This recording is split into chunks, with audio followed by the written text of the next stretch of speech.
You saw the 2017 to Paris. 15-17 to Paris. The 15-17 to Paris. Kathryn saw that. I got a chance to check it out as well. This is a Clint Eastwood film. The actors are the actual people that the story is about. So it's based on a true story.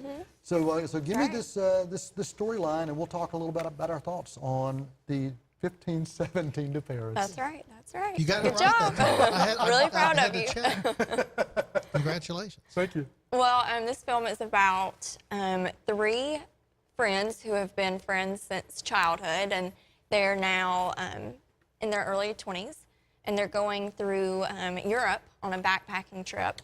And they actually, this really isn't a spoiler, they stop a terrorist attack. They're on a train to Paris. And, is it the 15-17 to Paris, right? It is the 15-17 right. So they didn't just make that title up. No, Okay. that's actual. That's the number of the actual... train or the time that it leaves. It's the time that it leaves, I think. Oh, okay. That makes sense. Yeah. That would make sense. Yeah. And 2 of the 3 friends have had a military background, and so they are able to stop this terrorist attack from basically, the terrorist had 300 rounds of ammunition. Yeah.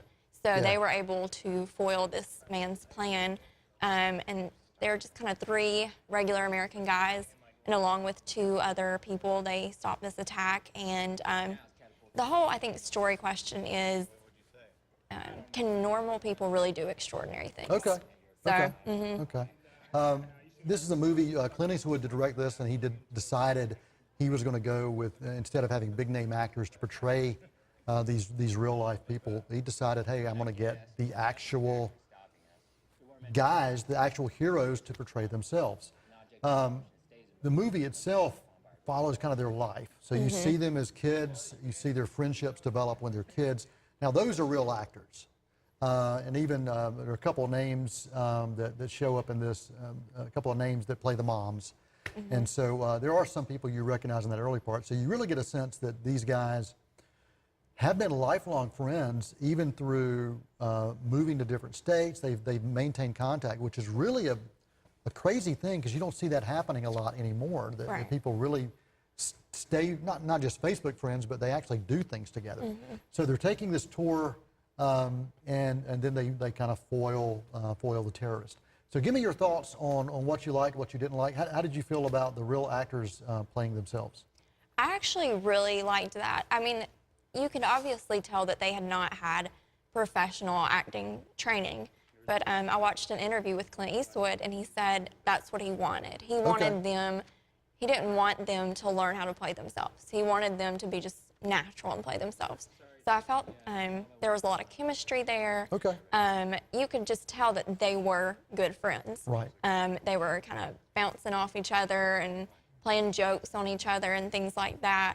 And there's one guy, and he loves taking selfies. So everywhere he goes, he takes a selfie with his selfie stick. And it was fun. It was relatable. So I really appreciated that choice. I mean, I think it's an unusual choice, but I think that it worked pretty well. I would just say that, there were some parts where you were obviously like, oh, well, they weren't really trained, so I'm not sure if they could portray that as well. Gotcha.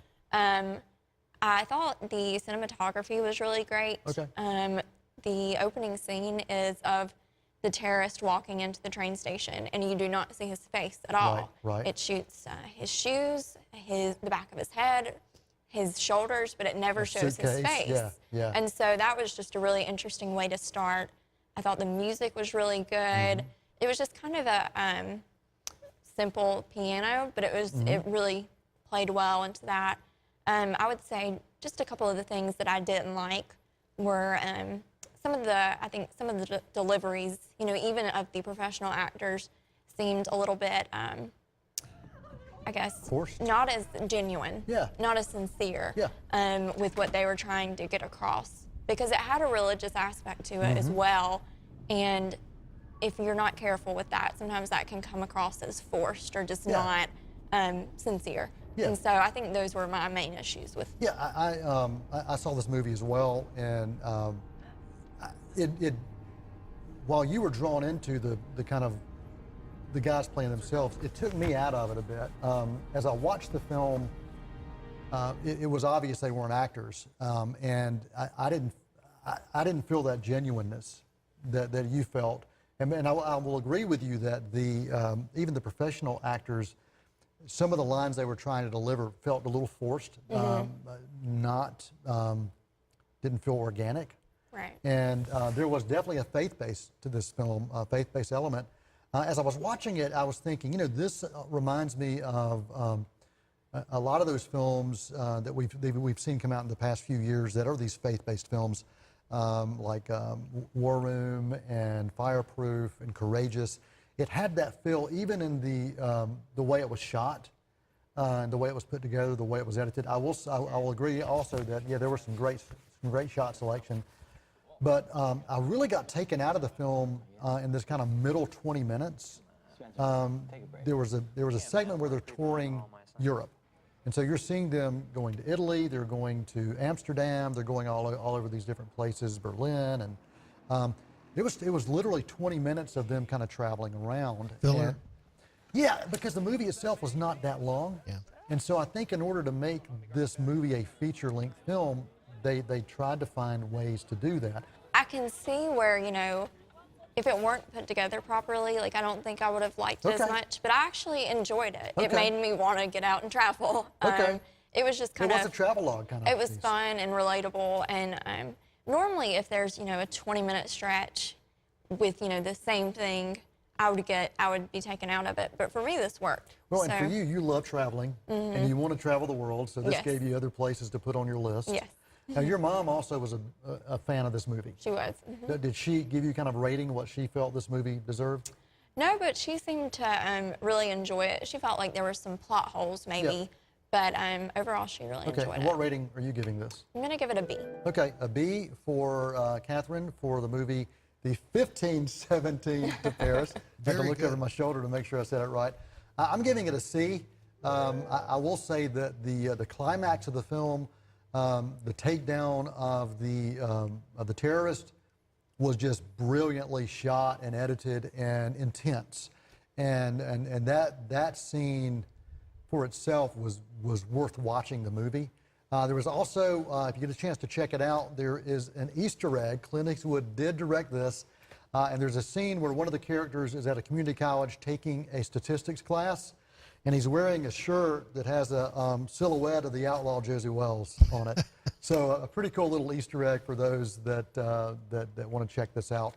The movie is in theaters now, and that is The 1517 to Paris. That's a real gamble for any director, but especially Eastwood to cast amateurs as actors. Eastwood, my understanding, is a very minimalist director. He just kind of puts you in front of the cameras and lets you go. Yes. And if you're Tom Hanks or someone like that, that's fine. Yep. But when you've got people that have never acted before, that seems like a recipe for disaster. Yeah, I'll agree. And I think, but when you're 87 years old and you're still directing films and producing films, you can do whatever you want to do. And I think you're allowed to have one film like this where you just the studio will let you experiment. Yeah. And that's the thing. I went in and the movie did not feel like a major studio production. I'll agree with that. I think if it had been like a studio like the Kendrick brothers who did Courageous, I would have probably graded it a bit differently. And I think you do that depending on what's happening with Feels them. more like an indie film. Yeah, very much so to me. Yeah, would you agree, Kathryn? I would agree with that. Yeah. All right. We're going to take a break. Thanks for tuning in for Meet Me in the Movies. I'm Noel T. Manning II. That is Dr. Hannibal Lecter over there, and Kathryn Manning Depends on the day. over here. We'll be back with more. We're going to talk Reese Witherspoon after the break.